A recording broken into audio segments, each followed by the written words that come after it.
ओम पूर्णमदः पूर्णमिदं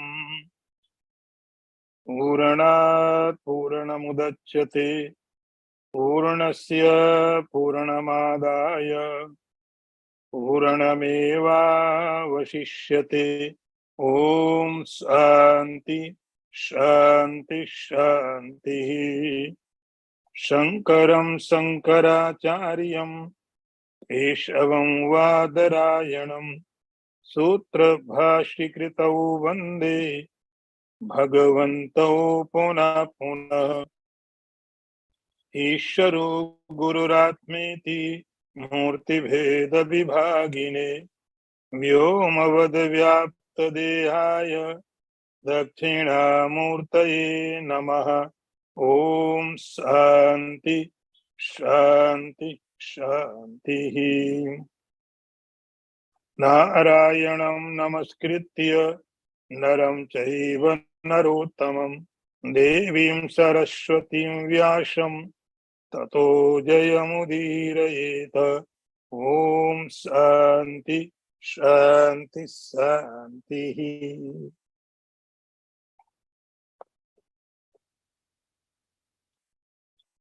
श्लोक संख्या 36। अवाच्यवादांश बहून् वदिष्यन्ति तवाहिता निन्दन्तस्तव सामर्थ्यं ततो दुःखतरं नु किम्।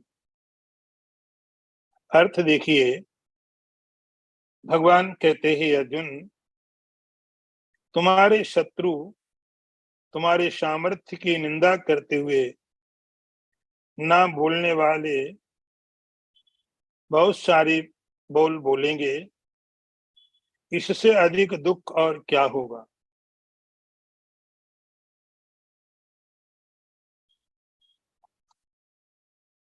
पीछे आप जो पढ़ रहे थे, भगवान उसी बात को आगे कंटिन्यू करते हैं। भयाद्रणात् दुपरतम मत्स्यन्ते त्वं महारथा। महारथी लोग तुम्हें ऐसा समझेंगे कि तुम युद्ध से डर करके भागे हो, और इसके अतिरिक्त तब अहिता तुम्हारा अहित करने वाले तुम्हारे जो शत्रु हैं,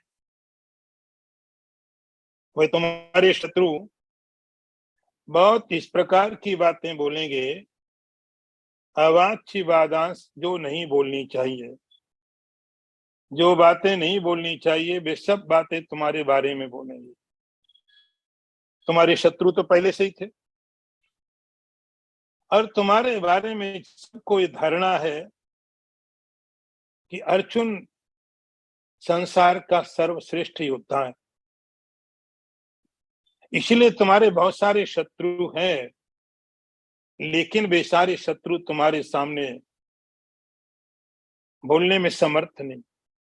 शत्रु कहीं पर भी हो या तुम्हारे मित्र हो, वे सब लोग तुम्हारा आदर इसलिए करते हैं कि तुम बहुत श्रेष्ठ योद्धा हो। लेकिन तब अहिता, तुम्हारा अहित करने वाले, गीता में भगवान ने वर्ड यूज किया अहित। शत्रु का अर्थ होता है जो आपका अहित करे, जो आपका किसी प्रकार से नुकसान करे, कैसे भी।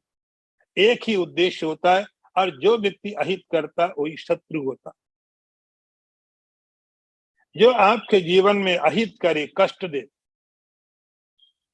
शत्रु की यही परिभाषा। ऐसे तो कई बार छोटे बच्चों को अपने माता पिता भी शत्रु लगते हैं, क्योंकि उनकी इच्छा के अनुसार वो नहीं चलते। उन बच्चों को अपने माता पिता, अपने जो पेरेंट्स हैं, उन बच्चों को लगते शत्रु। बड़ा कष्ट होता उनको देख के। लेकिन भगवान कहते शत्रु वो होता है जो आपका अहित करे, जो आपको निरंतर आपका अहित करता रहे, निरंतर अहित करता रहे, जब भी मौका मिले। भगवान कहते हैं तब अहिता, तुम्हारा अहित करने वाले तुम्हारा अहित नहीं कर सकते, कम से कम सोचने वाले कि जब कभी मौका मिले अर्जुन का नुकसान करेंगे, जब कभी अवसर मिले अर्जुन को दुख देंगे। और अभी तक तो बोल नहीं पा रहे थे, लेकिन जब तुम युद्ध से भाग जाओगे, युद्ध नहीं करोगे, तब क्या करेंगे वो अहित करने वाले लोग? अवाच्यवादांश बहुन, ऐसी ऐसी बातें तुम्हारे बारे में बोलेंगे जो नहीं बोली जानी चाहिए। हे अर्जुन, जिन बातों को तुम्हारे लिए नहीं बोला जाना चाहिए, ऐसी बातों को बोलेंगे। ऐसी बातें क्या है कि अर्जुन ने महाभारत में से लिखा है कि जब अर्जुन को अग्नि देवता ने गांडीव नाम का धनुष दिया और एक तीरों को रखने वाला तोणीर दिया, कहा इसको तुम संभालो, तुम इसके योग्य अधिकारी हो। तो अर्जुन ने उनको बोला कि जो कोई मुझे ऐसा बोलेगा कि अर्जुन तुम कायर हो, तुम अपना ये धनुष किसी और महारथी को दे दो, किसी और योद्धा को दे दो, तो उसका मैं वध कर दूंगा। ऐसा जो कोई भी बोलेगा, भगवान कहते जब तुम युद्ध से भाग जाओगे तो तुम्हारे जो शत्रु लोग हैं वे आके तुम्हारे सामने बोलेंगे कि अर्जुन कायर है, डरपोक है, ये वीर होने की बातें जरूर करता था लेकिन वीर है नहीं। तुम्हारी सामर्थ्य की, तुम्हारी ताकत की निंदा तुम्हारे मुंह पर करेंगे। और फिर तुमने तो ऐसा प्रतिज्ञा सी करके रखी है कि जो बोलेगा उसको वध करोगे। तब उन्हीं शत्रुओं को जो तुम्हारे अभी सामने खड़े उनको कैसे मारोगे? तुम्हारे जो शत्रु हैं, जो अभी युद्ध में खड़े हुए हैं, जिनको तुम मारना नहीं चाहते हो,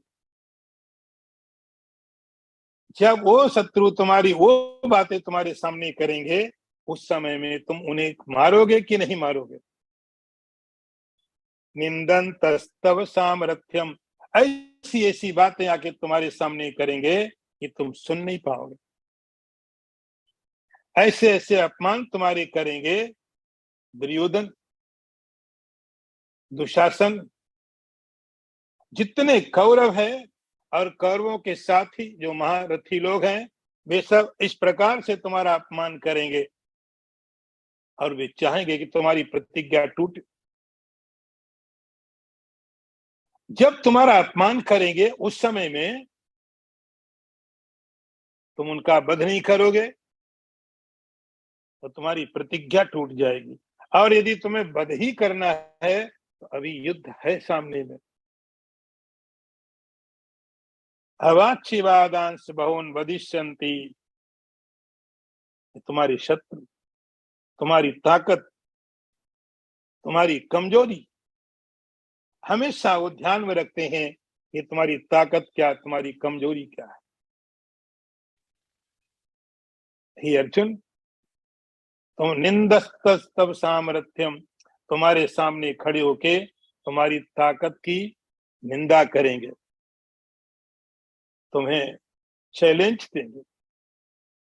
ततो दुख तरम नुकिम, हे अर्जुन, इससे बड़ा और क्या दुख होगा तुम्हारे जीवन में?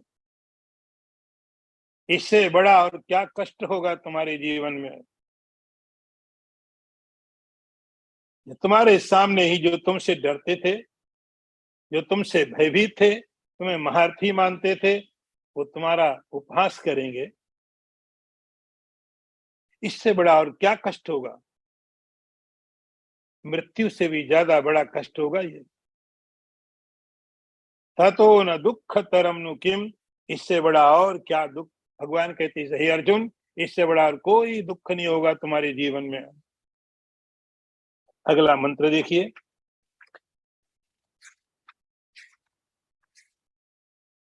इसीलिए भगवान कहते हैं अर्जुन, हतो वा प्राप्स्यसि स्वर्गम जित्वा वा भोक्ष्यसे महीम तस्मादुत्तिष्ठ कौन्तेय युद्धाय कृत निश्चय। भगवान कहते हैं अर्जुन, अर्थ देखिए पहला, युद्ध में यदि तुम्हारे मारे जाने जाओगे तो तुम्हें स्वर्ग प्राप्त होगा, और जीत जाओगे तो पृथ्वी का राज्य उपभोग करोगे। इसलिए युद्धार्थ दृढ़ निश्चय करके तुम उठ के खड़े हो जाओ। देखिए भगवान की बात, भगवान कहते हैं अर्जुन तुम्हारे पास कोई विकल्प नहीं है,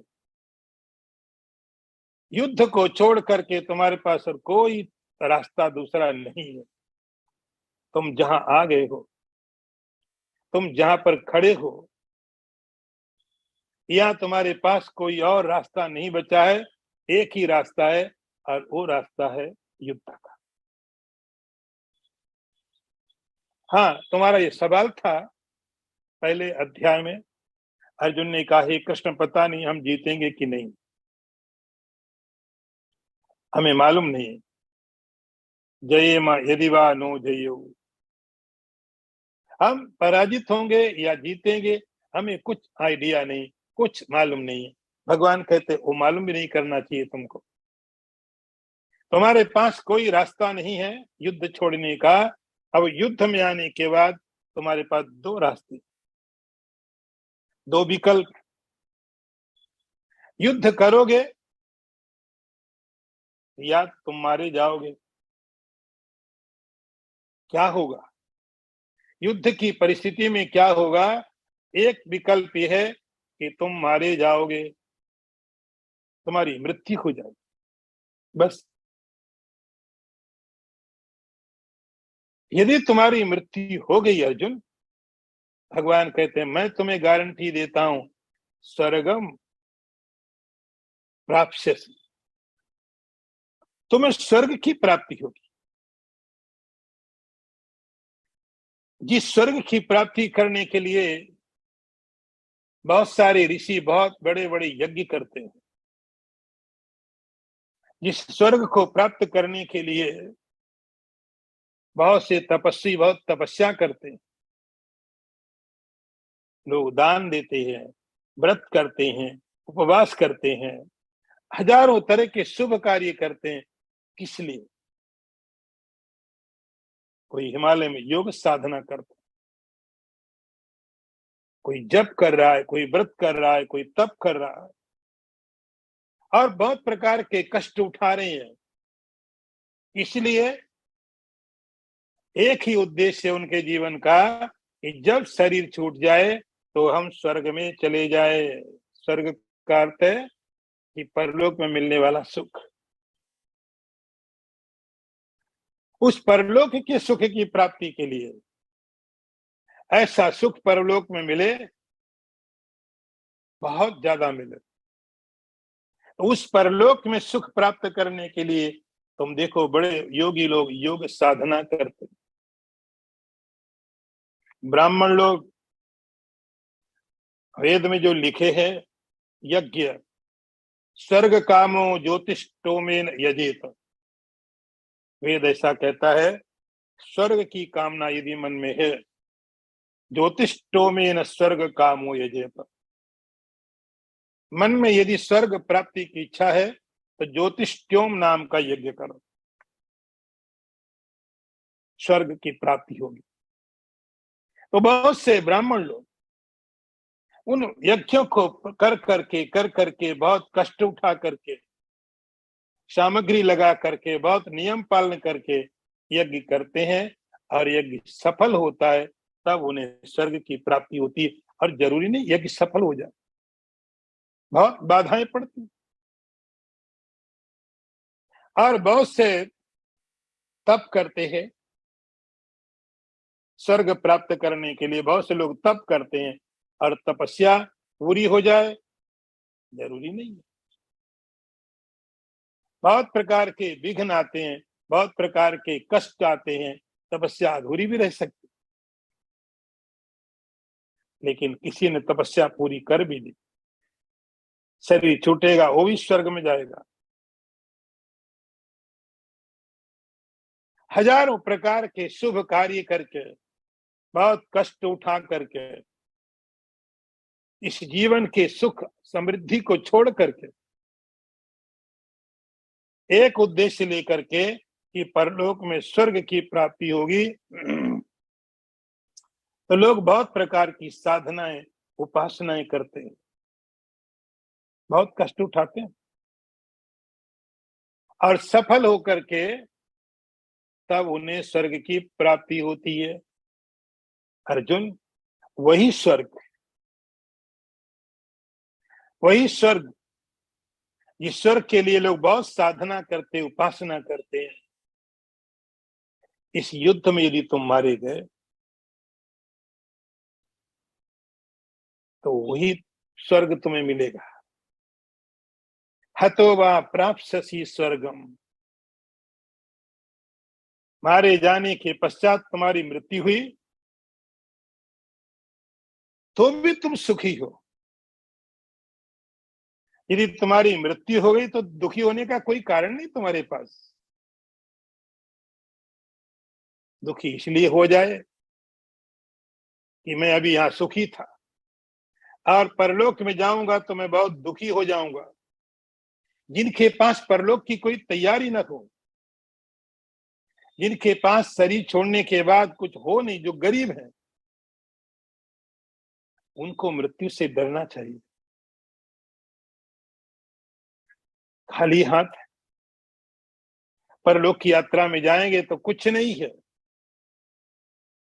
ऐसे लोगों को डरना चाहिए मृत्यु से, या कम से कम साधन है, कम से कम साधन। ऐसे लोगों को मृत्यु से डर लगता है। अर्जुन, तुम्हारे तो दोनों हाथों में लड्डू। हतो वा प्राप्स्यसि स्वर्गम, तुम युद्ध करो और यही तुम्हारी तपस्या है, यही तुम्हारा यज्ञ है, यही तुम्हारी चैरिटी है, यही तुम्हारी साधना है, जो सारे जीवन तुमने कर करके यहां तक पहुंचाई है। तुम इस युद्ध भूमि में मारे गए तब तुम्हें स्वर्ग की प्राप्ति होगी।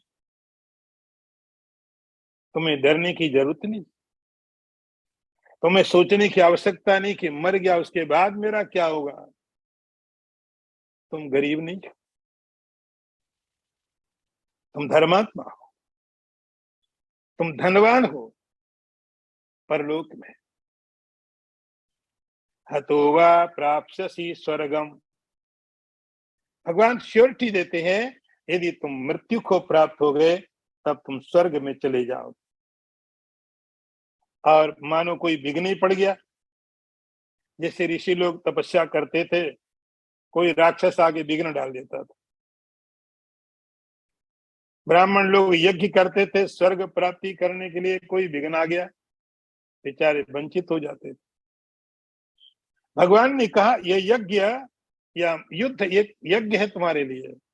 तुम यदि मृत्यु को प्राप्त हो गए तब तुम स्वर्ग में जाओगे, मत डरो। और यदि विघ्न आ गया, विघ्न आ गया और तुम नहीं मरे, और अच्छा, और अच्छा। जित्वा भोक्षसे महीम, और यदि तुमने विजय प्राप्त कर ली, सारा का सारा पृथ्वी का साम्राज्य तुम्हारा है, सारी धरती का ये साम्राज्य अर्जुन तुम्हारा है, तो परेशानी कहाँ है, समस्या कहाँ है। तुम्हारे तो दोनों हाथों में लड्डू है।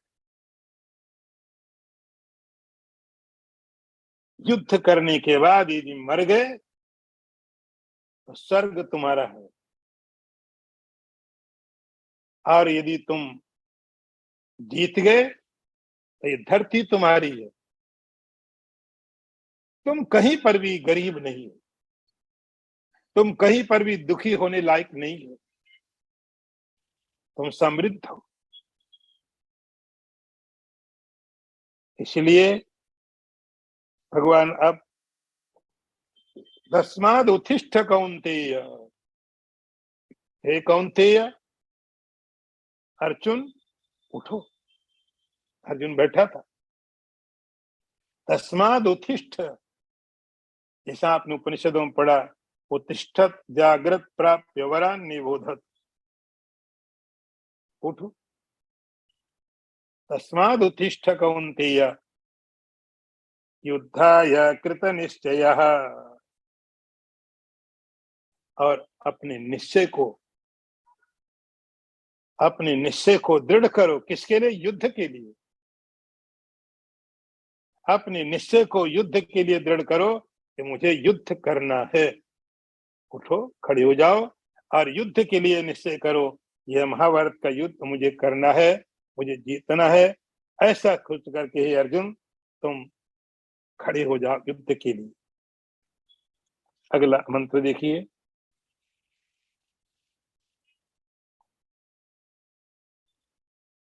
सुख दुखे समे कृत्वा लाभा लाभौ जया जयौ ततो युद्धा युज्यस्व नैवं पापम अवाप्स्यसि। अर्थ देखो, भगवान कहते ही अर्जुन, सुख दुख लाभ हानि जय पराजय को सम मानकर फिर युद्ध के लिए युक्त हो जाओ। इस प्रकार तुम्हें पाप की प्राप्ति नहीं होगी। अर्जुन के मन में भी वही सवाल है और हमारे मन में भी वही सवाल हो सकता है। युद्ध जैसा भयंकर कर्म करने के बाद कोई व्यक्ति अच्छा कार्य करने वाला कैसे मान सकते हैं किसी को? युद्ध में तो किसी की जान ली जाती है। युद्ध कार्य करने के बाद में अच्छा कैसे हो सकता है? अब भगवान जीवन को किस प्रकार से चलाना है उस बात पर आए। ये मंत्र बहुत ही महत्वपूर्ण है, बहुत महत्वपूर्ण है। जीवन जीने की पूरी शैली एक अलग ही तरीके से भगवान यहाँ प्रस्तुत करते हैं।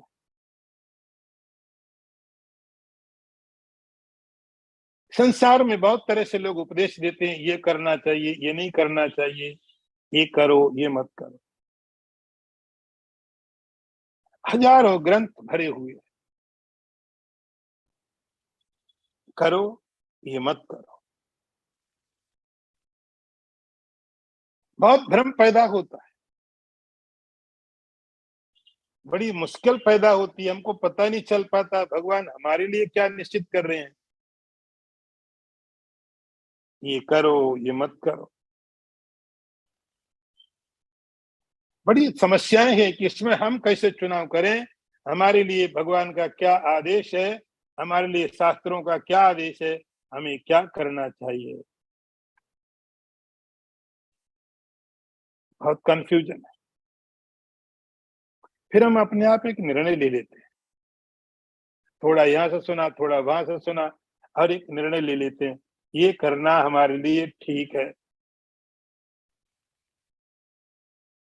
और हम करना शुरू करते हैं, थोड़े समय के बाद हमको लगता है नहीं नहीं नहीं, ये तो गलत रास्ता ले लिया।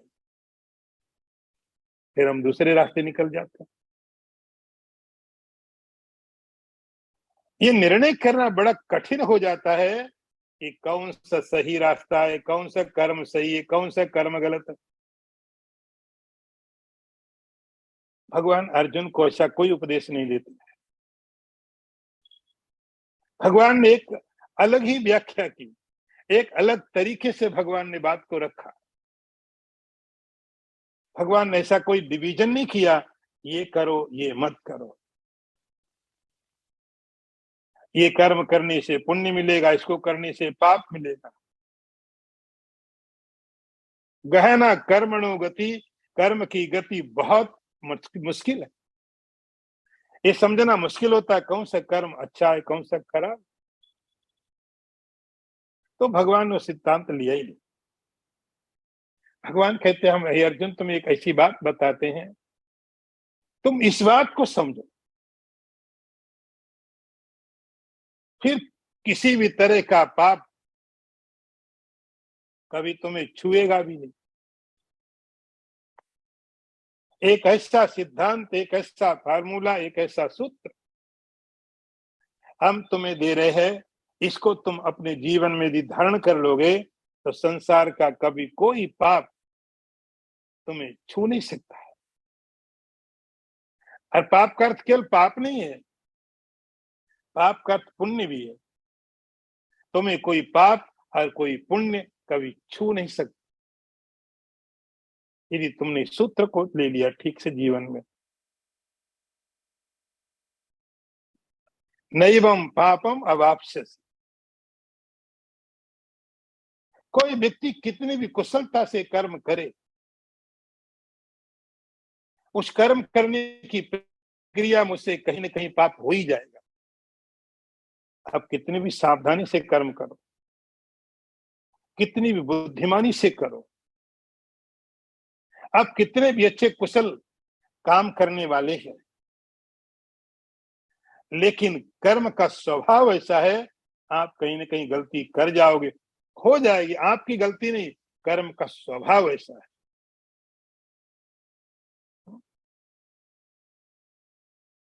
भगवान कहते हैं इसलिए अर्जुन, हम तुम्हें एक ऐसा सूत्र, एक ऐसा फार्मूला देते हैं, इसमें जीवन में ले लो, फिर तुम्हें डिवीजन नहीं करना पड़ेगा। और वो क्या है?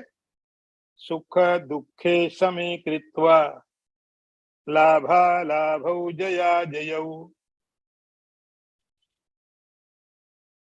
सुख और दुख हम अनुभव करते हैं जीवन में, इनकी कोई व्याख्या करने की आवश्यकता नहीं, हमारे जीवन का अनुभव है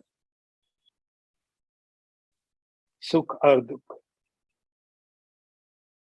हम हमेशा कभी इसमें रहते हैं, कभी उसमें रहते हैं, या तो कभी सुखी हैं, अगले क्षण दुखी। हम दो ही रास्ते, दो ही तरीके में रह सकते। आज बड़ा सुख है, आज बहुत आनंद है,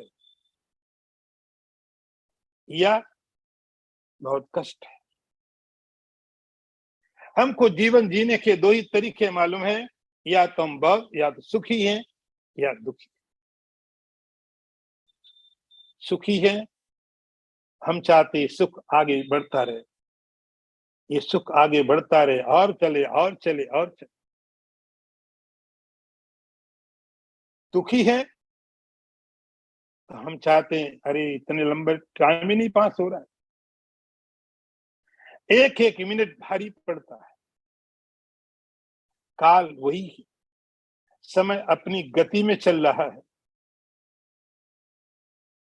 लेकिन जब हम कभी सुख के साथ हैं तो हम चाहते ये समय आगे चलता रहे। जब हम दुख के साथ हैं, हम चाहते समय खत्म हो जाए। हमको नहीं पसंद है दुख, तो या तो हम सुखी हैं या दुखी हैं। ये जीवन का एक तरीका है, इसको बदला नहीं जा सकता, इसको अवॉइड नहीं किया जा सकता, इससे बचा नहीं जा सकता।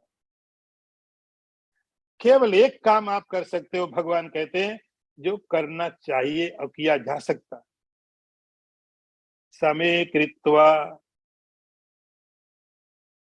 दोनों को समान कर लो। सुख के प्रति, दुख के प्रति, दोनों के प्रति समान भाव, एक जैसा। क्या आपको ये बात कठिन नहीं लग रही? भगवान ने तो बहुत आसानी से कह दिया, क्योंकि भगवान है। भगवान को कहने में क्या दिक्कत? भगवान कहते सुख और दुख दोनों को समान समझ लो। हे अर्जुन, सुख दुखे समे कृत्वा। पहले पूरी बात समझ लीजिए। लाभा लाभौ, लाभ जो कुछ भी आपको मिलने वाला है, अलाभ जो कुछ भी आपसे जाने वाला है। यही तो चलता संसार, कुछ आता है कुछ जाता है, कुछ आपके पास आ रहा है कुछ आपके पास से जा रहा है, और संसार की नियति है। कुछ आएगा कुछ जाएगा, ये कोई आपके साथ ही थोड़ी हो रहा है, सबके साथ हो रहा है। किसी और के पास था, वो आपके पास आया, फिर आप पकड़ के क्यों बैठे हो? अब कहीं नहीं जाने देंगे तुमको। लाभ अलाभ। और अर्जुन, तीसरी बात है, भगवान युद्ध के लिए अर्जुन खड़ा है, और भगवान युद्ध के लिए प्रेरित करते हैं, लेकिन भगवान कहते हैं अर्जुन देखो, जय और पराजय दोनों एक जैसे। जया जयऊ युद्ध है, तो आप पहले से फिक्स करके नहीं जा सकते। ये कोई सिनेमा की शूटिंग थोड़ी कि रीटेक कर लो, ये लाइफ जीवन है। जीवन है, और जीवन बस एक ही बार होता है, रीटेक के कोई मौके नहीं होते इसमें। ये अब करेक्ट कर लेते हैं, ऐसे इस तरह से इसको शूट कर। तो आप कुछ भी पहले से निश्चित नहीं कर सकते। यहाँ भगवान कहते हैं जय और पराजय। तुम युद्ध करने जा रहे हो, तो तुम पहले से कैसे सोच सकते हो कि मुझे जीत ही जाऊंगा या मैं हार जाऊंगा? हो कौन? अधिकार क्या तुम्हारे पास पहले से डिसीजन लेने का? युद्ध होने दो, उसके बाद या तो तुम्हारी जय होगी या तुम्हारी पराजय होगी। ये तीन बातें भगवान ने बोली अर्जुन को। हे अर्जुन, ये तीनों चीजों में आपको एक चीज करनी पड़ेगी, समभाव। सुख दुखे समे कृत्वा। यही तो है जीवन की साधना, कि आप बाहर की परिस्थितियों को नहीं करेक्ट करते। सुख की कंडीशन आप चेंज नहीं करने जाते, दुख की कंडीशन आप बदल नहीं सकते। लाभ भी होगा, हानि भी होगी, जय भी होगी, पराजय भी होगी, वो आपके हाथ में नहीं है। आप कह सकते हो ईश्वर के हाथ में। तो जो चीजें ईश्वर के हाथ में, उसको ईश्वर के हाथ में रहने दो।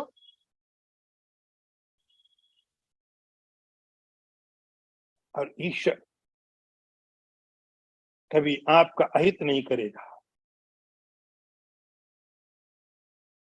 जो चीजें हो रही उनको होने दो।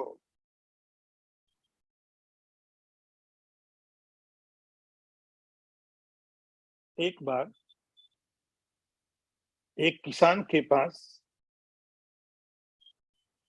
जंगल का एक घोड़ा आ गया।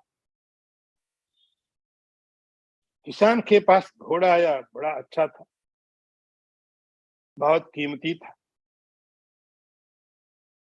उस घोड़े को किसान ने पकड़ लिया। तो आसपास के सारे जो दूसरे लोग थे, किसान, वाकई कहने लगे देखो तुम कितने भाग्यशाली हो, तुम्हारे पास एक घोड़ा आ गया, इतना मूल्यवान घोड़ा, तुम्हारे कितना काम आएगा। उस समय घोड़ों के दिन थे, घोड़ों में बैठ के आप यात्रा करोगे, आओगे जाओगे, बहुत मूल्यवान। उसने कहा बात ठीक है कि घोड़ा मेरे पास आया, लेकिन अब ये कहना मुश्किल है कि ठीक मैं भाग्यवान हूं कि नहीं। इस सब बाद की बात है, अभी मैं कुछ निर्णय नहीं ले सकता। थोड़े समय के बाद जंगल का घोड़ा था, भाग गया जंगल में।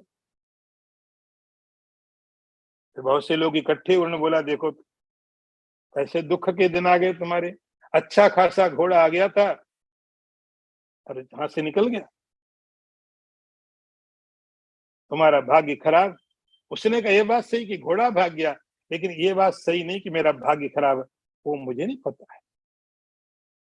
इतनी दूर की बात मैं कैसे बताऊं। थोड़े समय के बाद वो जो जंगल में घोड़ा गया था, 19 और घोड़ों को साथ लेके आ गया, अब तो 20 हो गए।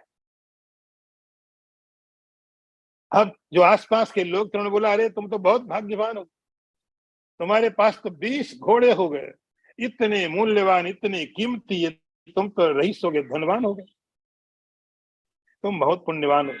उसने कहा बात सही है कि मेरे पास 20 घोड़े आ गए, लेकिन ये कहना बड़ा मुश्किल है कि मैं भाग्यवान हूं, इतना दूर का मुझे नहीं मालूम है। एक दिन उसका बेटा घोड़े में बैठा था, गिर गया, उसकी टांग टूट गई, प्लास्टर चढ़ गया। फिर लोग इकट्ठे हुए और कहने लगे देखो तुम्हारा कितना दुर्भाग्यशाली हो, जवान बेटे की टांग तोड़ दी घोड़े ने, तुम्हारा कितना खराब भाग्य। उसने कहा टांग टूट गई बात सही है बेटे की, लेकिन मैं ये नहीं जानता हूं कि मेरा भाग्य की दुर्भाग्य। थोड़े समय के बाद उस राज्य पर दूसरे राजा ने आक्रमण कर दिया। तो वहां का जो राजा था उसकी सेना कम रही थी, उसने समस्त अपने सब जगह बता दिया कि जितने जवान हैं उन सबको मिलिट्री में भर्ती करो, सबको करो और सबको युद्ध के लिए भेजो। अब इसके बेटे की तो टांग टूटी थी, ये तो भर्ती हो नहीं सकता था। अड़ोस पड़ोस के कुछ लोग गए, उसमें मारे गए युद्ध में। फिर लोग आके कहने लगे अच्छा हुआ तुम्हारी बेटे की टांग टूट गई। ईश्वर की क्या नियति है आप जज नहीं कर सकते हो। आप कैसे जज कर सकते हो, दृष्टि कितनी हमारे पास है, हमको दिखता कितना है। भगवान कहते हैं सुख आ रहा है, आया सुख, ये बात सही है, सुखी हो जाओ। दुख आया है, दुखी हो जाओ,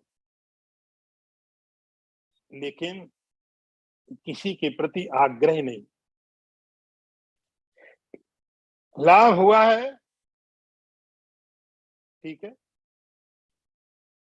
दूसरे दिन हानि हो गई है वो भी ठीक है। युद्ध में जय है या कि युद्ध में पराजय है, कुछ भी है, दोनों में ठीक। भगवान कहते यदि तुम दोनों में ठीक हो तब तुम्हें कोई पाप नहीं लगेगा। यदि तुम दोनों के साथ ठीक हो, दुख के साथ भी कोई समस्या नहीं है, सुख के साथ भी कोई समस्या नहीं, महल में भी कोई कष्ट नहीं, झोपड़े में भी कोई कष्ट नहीं, राज्य की प्राप्ति होती है, अच्छी बात। राज्य नहीं मिलता है, अच्छी बात। भगवान राम को राज्य मिलने वाला था। तुलसीदास ने लिखा प्रसन्नता या न गताभिषेक तथा न ममले वनवास दुखता। उनको सूचित किया गया कि गुरु वशिष्ठ के द्वारा कि कल तुम्हें राज्य तिलक होगा, अयोध्या का साम्राज्य तुमको मिलेगा। इतनी बड़ी प्राप्ति हो रही। लिखा है चेहरे पर कोई प्रसन्नता नहीं, प्रसन्नता व्यान गताभिषेक अभिषेकतः। राज्याभिषेक मिलेगा तो ऐसा नहीं कि वाह वाह वाह,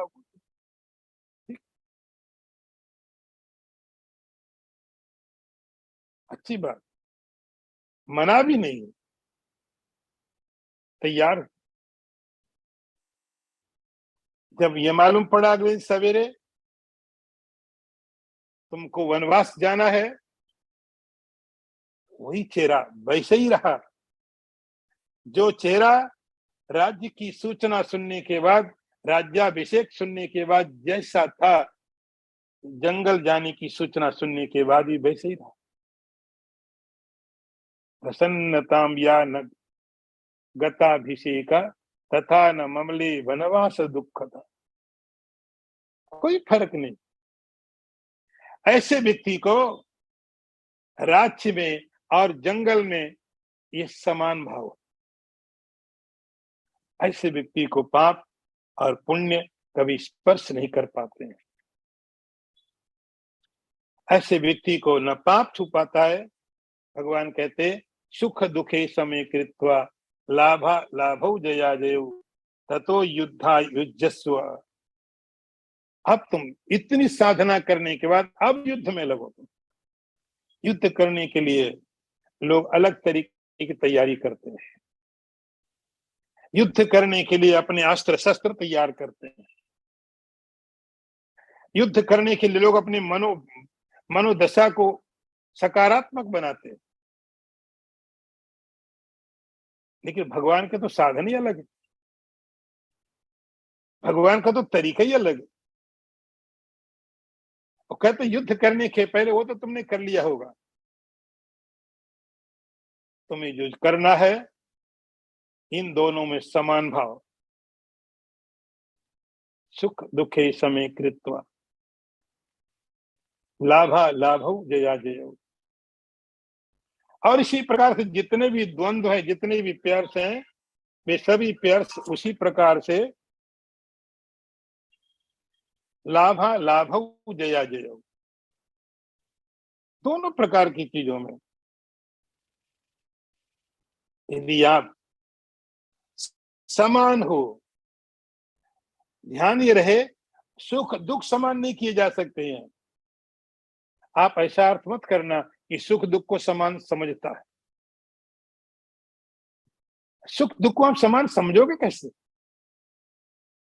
रसगुल्ला रसगुल्ला है, बादाम का हलवा है, तीखी मिर्चा है। हम कैसे दोनों को एक समझ लेंगे? हाँ, हम ये कर सकते हैं कि दोनों में हम अपने को समान रख सकते हैं। पदार्थों पर बात नहीं है, उनका नेचर नहीं चेंज करना है, मनोवृत्ति चेंज नहीं हो सकती है, लेकिन आप अपने आप को अलग तरीके से रख सकते हैं। भगवान कहते हैं ततो युद्धाय। इस प्रकार से अपने को तैयार करो, फिर तुम युद्ध के लिए निश्चय करो और तुम्हें किसी प्रकार का कोई पाप स्पर्श नहीं करेगा। तुम्हें पाप और पुण्य दोनों कोई स्पर्श नहीं करेगा। तुम दोनों से अछूत रह जाओगे। इसलिए अर्जुन, ये युद्ध करना कोई पाप का कारण नहीं है। युद्ध करना तुम्हारे लिए स्वर्ग प्राप्ति का कारण बन सकता है। इस अगला मंत्र देखिए।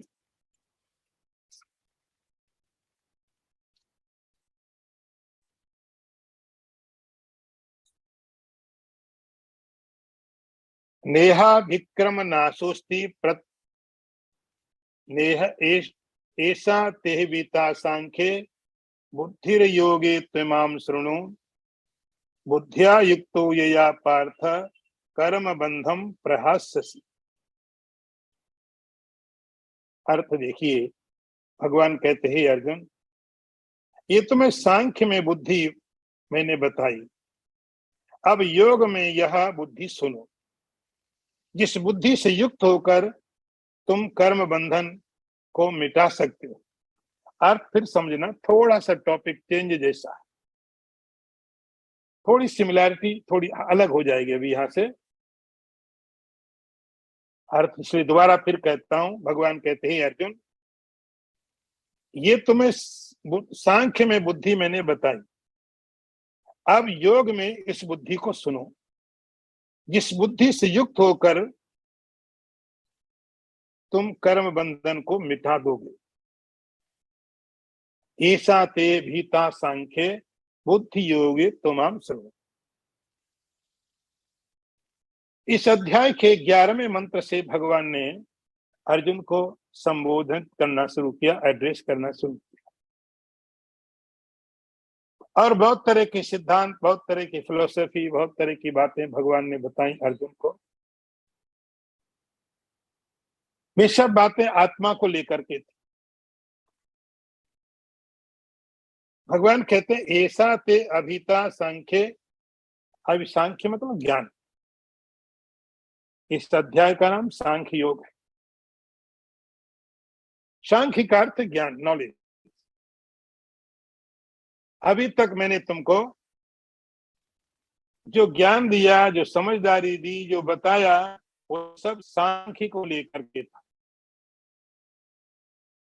आत्मा कैसा है, आत्मा का स्वभाव क्या है, स्वर्ग क्या है, मृत्यु क्या है, ये सब चीजें बताई गई।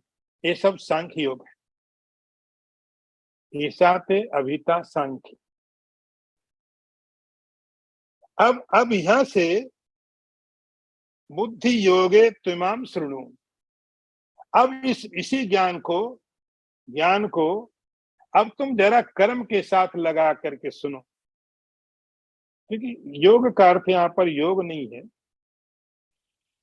योग का अर्थ, क्योंकि आगे भगवान बताते ऐसे आसन करो, ऐसे प्राणायाम करो, ऐसे प्रत्याहार करो, ऐसे मेरी, ऐसा कुछ नहीं बताया। इसके तुरंत बाद कुछ भगवान ने ऐसी कोई बात नहीं की है। इस प्रकार की जैसे तुम्हारी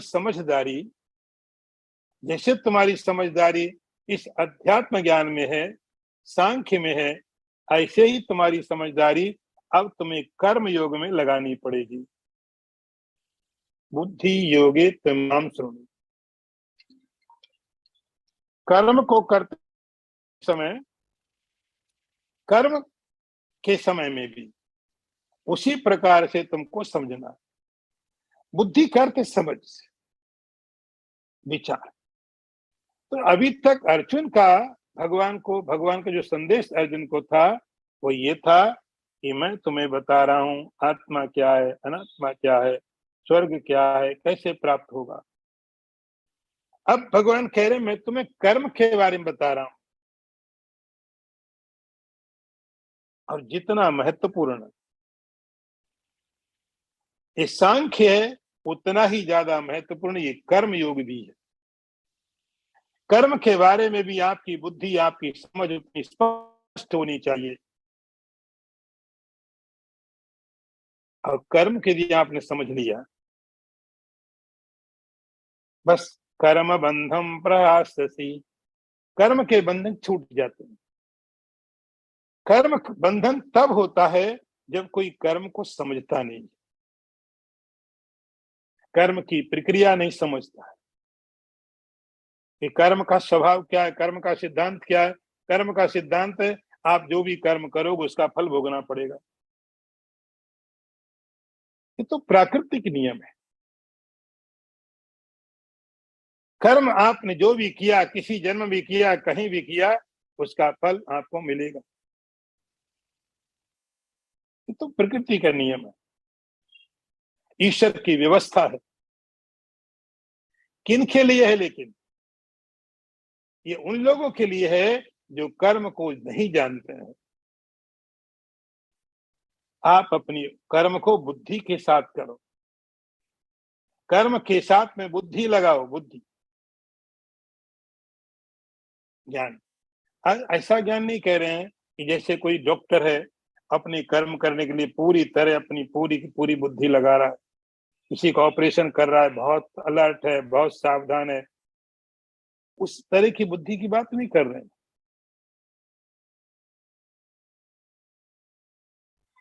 कि कोई इंजीनियर है, पूरी पूरी की पूरी बहुत परिश्रम कर रहा है, बहुत मेहनत कर रहा है, हर चीज को देख देख के कर रहा है। इसका नाम भगवान ने बुद्धि योग दिया है। बुद्धिया युक्तो यया पार्थ, हे पार्थ, इस बुद्धि से युक्त होने के बाद कर्म बंधम प्रहास्यसि, इसका फल ये होगा कि कर्म के बंधन अपने आप छूट जाएंगे। कर्म के बंधन कर्म से कभी नहीं छूटते। कर्म के बंधन कर्म को समझने से छूटते। तो सांख्य का मैंने तुम्हें तरीका बता दिया, सांख्य के बारे में तुम्हें समझा दिया मैंने, आत्मा अनात्मा जड़तानी मरतानी सब चीजें बताई। अब तुम्हें मैं उस बुद्धि को योग के साथ कर्म के साथ आप कैसे लगाएं, कैसे करें, जिससे कि आपका कर्म आपके बंधन का कारण न बने, आपकी परिश्रम आपके अगेंस्ट जाता है, आपका ही कर्म आपको ही बांधता है। कर्म बंधम प्रहास्यसि, भगवान कहते हैं मैं तुम्हें उसके बारे में बता रहा हूं। अगला मंत्र देखिए, नेहा विक्रम नाशोस्ति प्रत्यवायो न विद्यते स्वल्पमप्यस्य धर्मस्य त्रायते महतो भयात्। अर्थ देखिए, इस योग बुद्धि के विषय में विशेषता यह है कि यहाँ जो आगे बढ़ते हैं उसका अविक्रम होता है, उसका नाश नहीं होता है और प्रत्यवाय भी नहीं होता है। इस धर्म का थोड़ा अनुष्ठान भी महान भय का नाश करने वाला होता है। इसका थोड़ा फिर समझ लीजिए आप। नेह विक्रम नाशोस्ति, न यह यहाँ पर अविक्रम नाशोस्ति, जो उन्नति है उसका नाश नहीं होता है और प्रत्यवाय भी नहीं लगता है। इस रास्ते में थोड़ा भी किया हुआ कार्य बहुत प्रकार के भय से छुटकारा दिला देता है। अब भगवान कहते हैं नेह अविक्रम नाशोस्ति। हे अर्जुन, जब कोई व्यक्ति इस बुद्धि से युक्त होकर के कर्म करता, बुद्धि योग के द्वारा करता, बुद्धि योग,